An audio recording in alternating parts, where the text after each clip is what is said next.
Vamos con Cresut.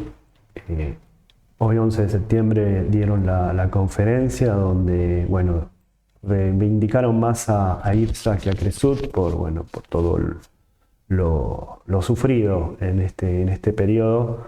Así todo tuvo resultados positivos, pero después vamos a dar el detalle.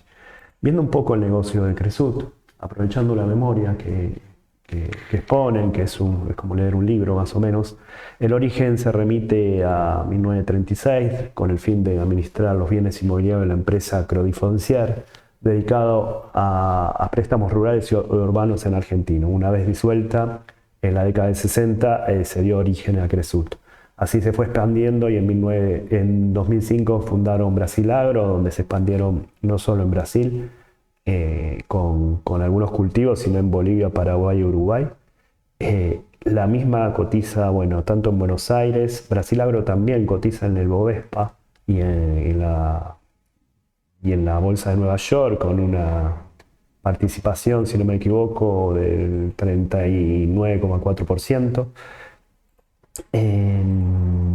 No me equivoco, no, es lo que dice en esa presentación.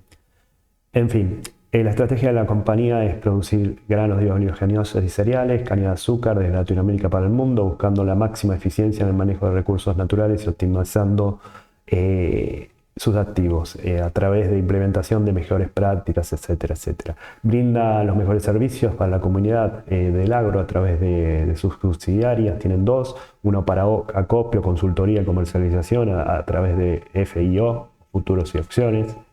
Son pioneros en la creación del mercado libre del agro, llamado AgroFi. Vamos a parar. Ahí está.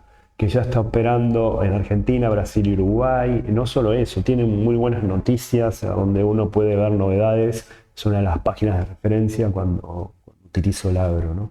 Cuando quiero saber sobre el agro. Así como la bolsa de Rosario, que también tiene muy buenos pasquines semanales, ¿no? Venden, bueno, granos, venden los granos principalmente en el mercado interno a través de campos propios. Los precios de los granos se basan en precios de mercados de cotización en las bolsas cerealeras argentinas, tales como la Bolsa de Cereales de Buenos Aires y la Bolsa de Cereales de cada país. La mayor parte de esta producción se vende a exportadores que ofrecen y despachan esta producción al mercado internacional, es decir, que son el primer eslabón de cadena en empresas que venden a Cargill, FASA, Bunge, ACA, Glencore, Quilmes, Costco y Grupo Patel, ¿no? Estos clientes, que son los 10 primeros, forman parte del 55 al 60% de los compradores a Cresut, ¿no? Los precios se hacen en el mercado de término de Buenos Aires o el MATBA y el 13% del trade se hace en la bolsa de Chicago, según los precios de referencia de la bolsa de Chicago. Los clientes de la hacienda se encuentran los frigoríficos Swift, Arrebif, Colombo y Magliano y Sáenz Valiente Burrich. Esto vende en forma directa a los diferentes. También hacen su propia producción en Hacienda. Bueno, y además tienen a IRSA, que ya lo vimos en otra presentación, que es un mundo aparte, ¿no? Todo lo que tiene. Vamos con los números. Cierra el ejercicio 2022-2023 el número 90 con un saldo positivo de 42.224 millones, siendo un 47,2% menor al periodo 2021-2022 por menores ingresos debido a factores climáticos, entre otros. Una cosa antes de ver los ingresos en forma... Lo tengo... en forma A. Ahí está. Bueno, primero, el año pasado fue el mejor de los años, de varios años, donde se venía un 18 y 19 muy malo de 142.000 millones. Este año no fue tan malo comparado no con el periodo anterior, sino con los tres anteriores. Así que viene con eficientización de recursos, costos y bueno, y ampliar y maximizar los ingresos, ¿no? En cuanto a lo que es los ingresos, tenemos lo siguiente. Primero, una recuperación de impuestos a las ganancias, ya que se reajustó el ajuste por inflación que no se debía. Esto lo hicieron varias empresas de activos de antes de 2018, que fue cuando se implementó las normas NIC 29 por economías inflacionarias, ¿no? Porque si tiene entre 3 años 100% de inflación, ya es una economía inflacionaria, como Argentina sucede hace bastante tiempo. Lo cual el resultado operativo antes de impuestos a las ganancias era negativo, ¿no? O sea, quiero recalcar que no fue un buen resultado a niveles operativos. Aspecto destacado, en este periodo se distribuyeron dos dividendos que dan por 29,8% por acción, aproximadamente un 9% de rendimiento. Se ha registrado una sequía histórica, como se sabe, producto de la Niña, donde a pesar de bajar los rendimientos de producción, se mitigó ese efecto por su diversificación geográfica. Brasil Agro tuvo ventas récord de campo por un valor de 122 mil millones de dólares, pero con magras condiciones climáticas donde se siembra caña de azúcar, incluso con un calor extremo donde hubo varios incendios a través de altas temperaturas. Bien, aparte de esto vamos a ver un poco la presentación que dieron. Voy a echar la presentación. Bien, estas son los highlights en la campaña con resultados mixtos, una severa sequía en Argentina, Brasil con récord en venta de campos, adquisición de los sauces, inversión en IRSA, creciendo del 54% a 57%, dos dividendos y nuevo dividendo. Eso vendría a ser como la agenda de Cresut. Después, bueno, el, el valor real del oficial, que ha bajado 5%, el año pasado bajó 20%, y en lo que es el MEP, que es lo que se hace en la mayoría de las transacciones, o casi, para no decir todas, bajó un 10% y el año pasado solo un 8%. La inflación en todo el periodo fue un 116%, el año pasado fue, o el ejercicio pasado fue un 64%.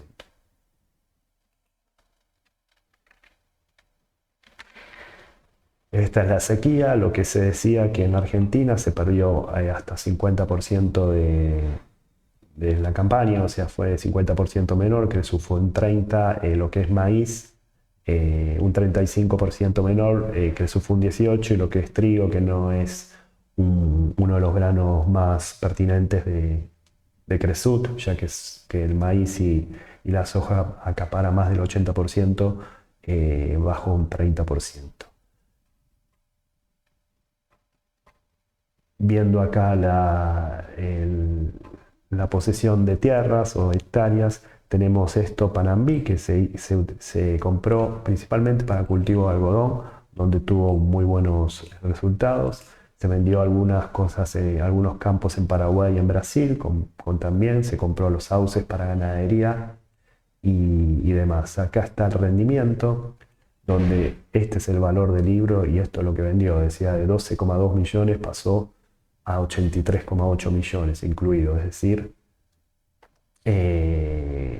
con grandes rendimientos. Nunca se tuvo un rendimiento, un profit de 8 dólares por hectárea como este año. Por eso hablan del récord histórico en el valor de las ventas de campos.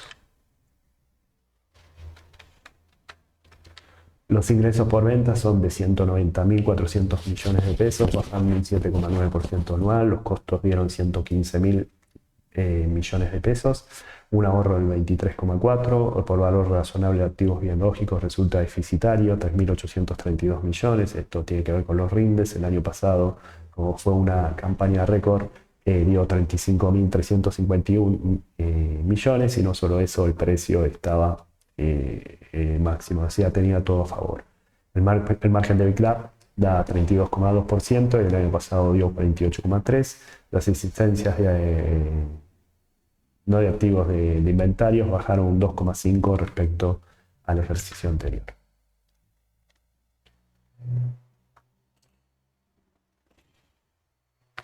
Yendo a esto,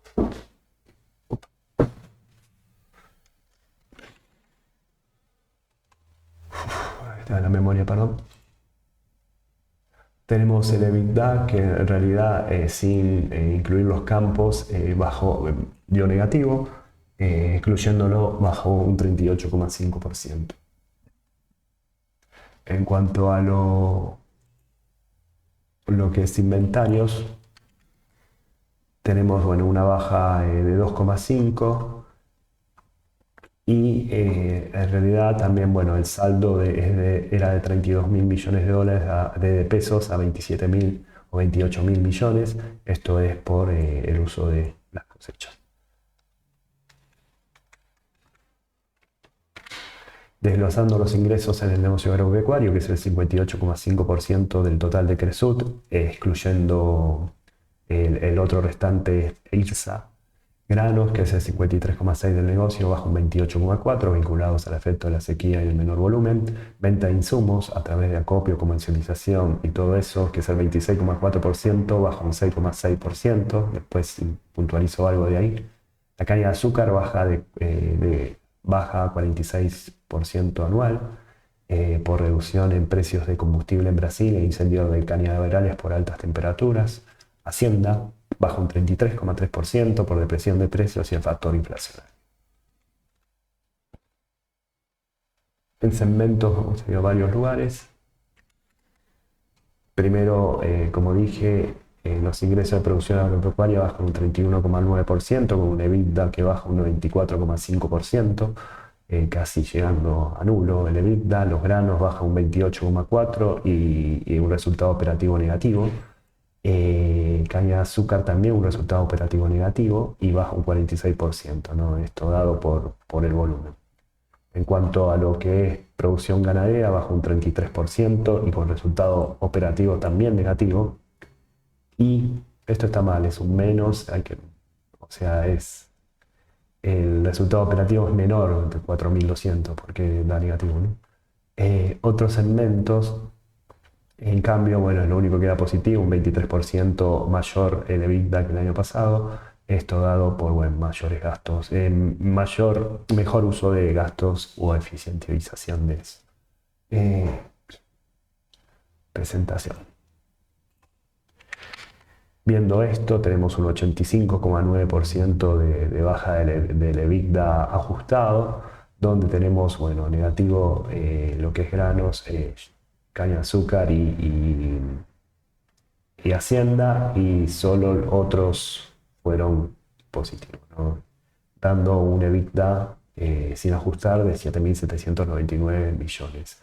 Con respecto a futuros y opciones, tenemos un récord en el market share de lo que es mercadeo de granos. Nunca se llegó al 8%, siempre venía del 2,97%. Esto demuestra la evolución de la utilización de fondos y de futuras opciones, de lo cual se siguen incluyendo tecnología y funcionalidades, así como Agrofy, que también se va a incluir en Mercado Pago, vendría a ser, o Agrofy Pay, para pagar las transacciones directamente por la aplicación.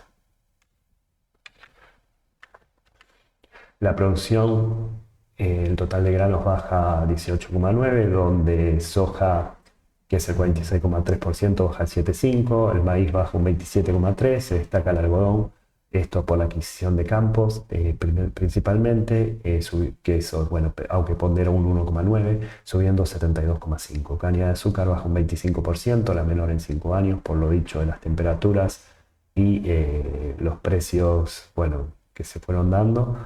La superficie para agricultura subió un 1,3%, en ganadería sube 7,9%, pero los rendimientos, por lo menos en agricultura, fueron mucho menores y en los últimos 20 años, como vimos, como se ve, por lo menos en Argentina, dio el menor rendimiento. Rodeo sube 11,4%, el stock de Hacienda sube 7,9% por mayor Hacienda bovina, que sube un 16,9%. Viendo la producción, lo que vamos a ir es en la presentación. donde tenemos, bueno, la baja de los granos, un 4% respecto regional, es decir, Bolivia, Brasil y Uruguay, es aproximadamente el 45%, y bueno, Argentina baja bastante. Lo que es sugarcane o caña de azúcar, hay una baja en la peor producción en 5 años. Los rendimientos en soja es el peor rendimiento de, como dije, en 20 años, y carne está ahí. Siguiendo con el despacho, el volumen despachado de granos baja 25,9%, donde el maíz despachado despacha un 23,3% menos que el año pasado, se exportó el 34,6% y sube un 134,6%. La soja baja un 27,3% y la exportación baja un 10,4% con condiciones climáticas mixtas. El trigo, que es el 2,7, baja un 50,4. Caña de azúcar baja un 17,9 y la hacienda baja un 16,8. Viendo ahora los resúmenes, tenemos primero que, bueno, lo que es la producción acá, cómo está distribuido, ¿no? Brasil se tiene mayor soja que en Argentina, por lo cual zafa en la línea, ¿no? En las condiciones climáticas que hubo. Maíz está, bueno, 60-40, trigo es más en Argentina y bajó un 50%, sorgo en la Argentina y, como dije, el algodón está dado más en Brasil, ¿no? Por esas compras de campo que advertimos. Bueno, en volumen de ventas, dado el maíz, como dijimos, baja de 368 toneladas a 368 ¿cómo es? Toneladas, está bien, baja a 282. Soja también baja más de 100 toneladas. Y bueno, lo único que podemos destacar es el algodón que sube respecto al año pasado. Upa. La producción ganadera, la hacienda baja es la peor en 4 años. La producción de carne está ahí, es mejor que la del año pasado, por utilización de campos.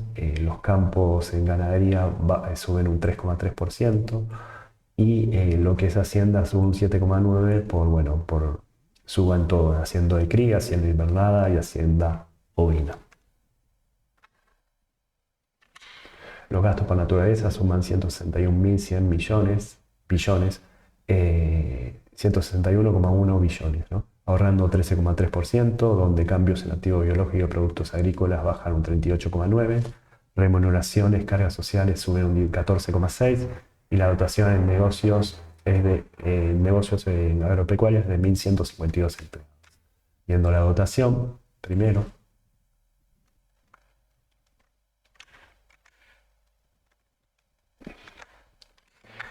tenemos una dotación en total, incluyendo lo que es IRSA, 2.760 empleados, 5 más que el año pasado, pero subiendo alrededor de 100 empleados en lo que es el negocio agro. En, en lo que es gastos por naturaleza, bajan los cambios biológicos, como dijimos, y suben las remuneraciones alrededor de 3.300 millones de pesos. Los saldos financieros dan un positivo de 24.268 millones, un 48,7% menor que el año pasado. La deuda bruta es de 262.000 millones de pesos o 410,4 millones de dólares, una baja de 14,1% anual, principalmente por refinanciaciones de obligaciones negociables en este periodo. El 60% de esta deuda está en dólares, el 23% en pesos, incluido dólar link, y el resto en reales. El flujo de fondos da 38.936 millones, solo 14,5 millones, o sea, apenas, a ver si no me equivoco, un 3,5% de lo que es la deuda bruta, y disminuyendo 39.853 millones de pesos. Esto está dado por el pago de dividendos. Bueno, dado acá la diferencia de cambio, el año pasado fue positiva en 63.486 millones, este año es 20.075. En cuanto a los préstamos, baja alrededor de 42.000 millones de pesos, dado, bueno, por los pagos, ¿no? Sí. Después, bueno, está dado, acá está la división entre pesos reales y dólar estadounidense. Y como dije anteriormente, los efectivos bajan alrededor de 37 mil millones de pesos. Esto es por los dividendos pagados que fueron extraordinariamente altos respecto a periodos anteriores, al periodo anterior.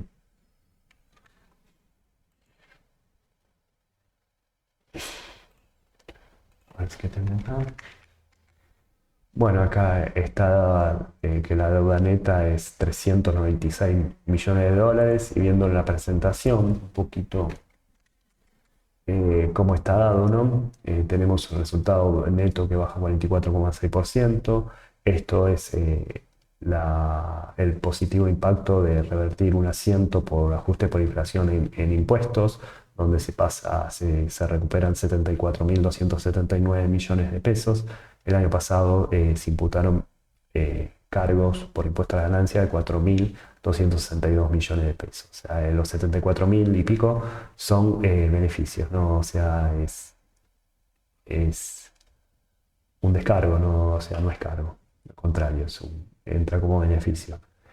Bueno, la amortización para el 2024 es 163 millones de dólares, es bastante comparado con lo que se tiene como cash flow, es decir, se tiene 12 veces más.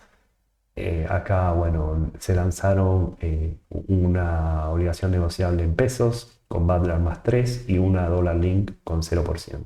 O sea, Dollar Link solo por la cotización. Se recuerda que en abril se ha subido la calificación de AA más o una puntuación debido, bueno, a la capacidad crediticia. En julio, la compañía adquirió un campo de, como dijimos, de 1.250 hectáreas en La Pampa por 4,5 millones de dólares. Se decidió ampliar a 720 el máximo para compra de acciones propias. Esto hablo del precio. El 5 del 10 o el 5 de octubre se celebrará una asamblea donde se discutirá el reparto de dividendos por hasta 22.000 millones o 37,54 por acción y 24,3 millones de acciones CIRSA, que equivaldría al 4% por cada una de las acciones de Cresur, por cada una de las acciones de Cresur. El resto se pagaría en pesos, ¿no? Si hay algún redondeo. Bien, esto es lo que se distribuyó. Acá, como dije, se amplió el máximo o se extendió el máximo a 720 o a 9 dólares por GDS. Hoy está en 6,75. Esto se hizo porque, bueno, se venía una embestida del Merval. Hoy ya no lo tiene. Bueno, se ha repartido 9% el año pasado en dividendos. Este año se apuesta más, 22.000 millones, y encima se agregan 24,3 acciones de IRSA, que como dije corresponden al 4% por valor nominal de Cresur. La liquidez pasa a capital de trabajo positivo de 0,77108, la solvencia de 0,64082, el valor del libro es 355, la cotización es 501, la capitalización es 296.600 millones, la ganancia por acción acumulada fue de 71,64 y el PER promediado está más alto del promedio, pero está bien, 8,1. Viendo de nuevo macro trends, tenemos que no está todavía actualizado. Esto subiría a 3, el price earning en dólares, lo cual supera el promedio de los últimos 5 años, ¿no? Esto bajaría. Bueno, es todo. Hay que verla, no está para comprar.